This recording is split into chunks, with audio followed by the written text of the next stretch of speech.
Sorry po, senyorita. Sarado na po kami. Huwag na po kayong babalik dito kahit kailan. Mama Josie, patawarin niyo naman po ako. Huwag naman po kayo magalit sa akin ng ganyan. Hayaan niyo naman po ako magpaliwanag.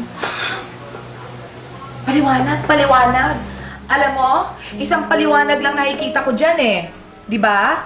Nasapian ka na nung sama ng ugali ng mga karbonel na yan. Mama Josie, hindi naman po totoo yun eh. Tinaboy ko po si inay kasi wala naman po akong choice eh. Dahil kapag nalaman niya na talagang ayaw ko na tumira sa mga karbonel, gagawin niya ang lahat para bawiin ako. Ayoko naman po na magalit sa akin ng mga karbonel. Kasi alam ko po na kailangan ko pa sila para kay inay. Mas maganda po na magkahiwalay muna kami ni inay sa ngayon.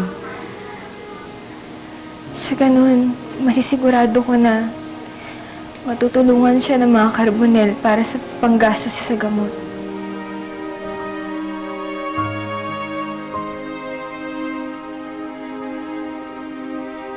Nakakaloka!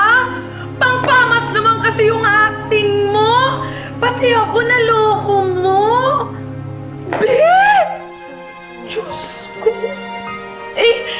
Alam mo, hindi naman talaga ako naniniwalang masama ka eh. Yan na nga rin sinabi ko kay Jerome nung nagkwentuhan kami. Pinag-usapan niyo po ako ni Jerome? Alam nga naman pag-usapan namin global warming. Siyempre, ikaw. Alam mo ba, bilib na bilib ako dyan sa Prince Charming mo. Ang sipag-sipag, sobra grabe yung sakripisyo niya.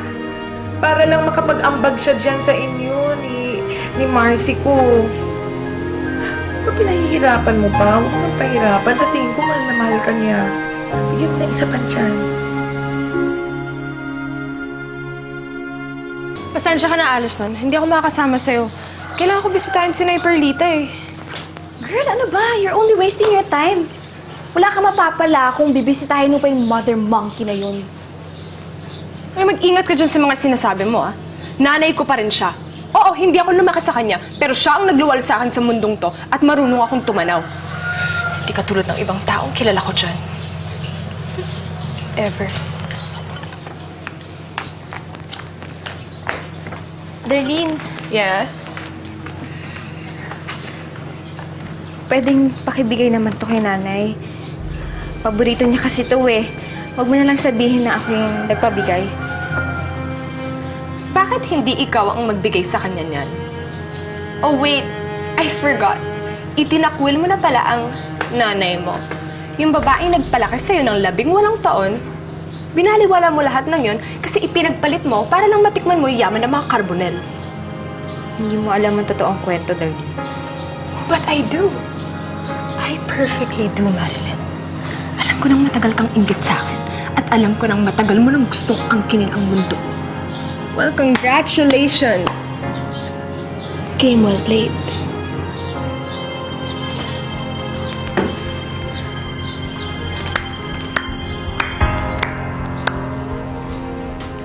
Congratulations.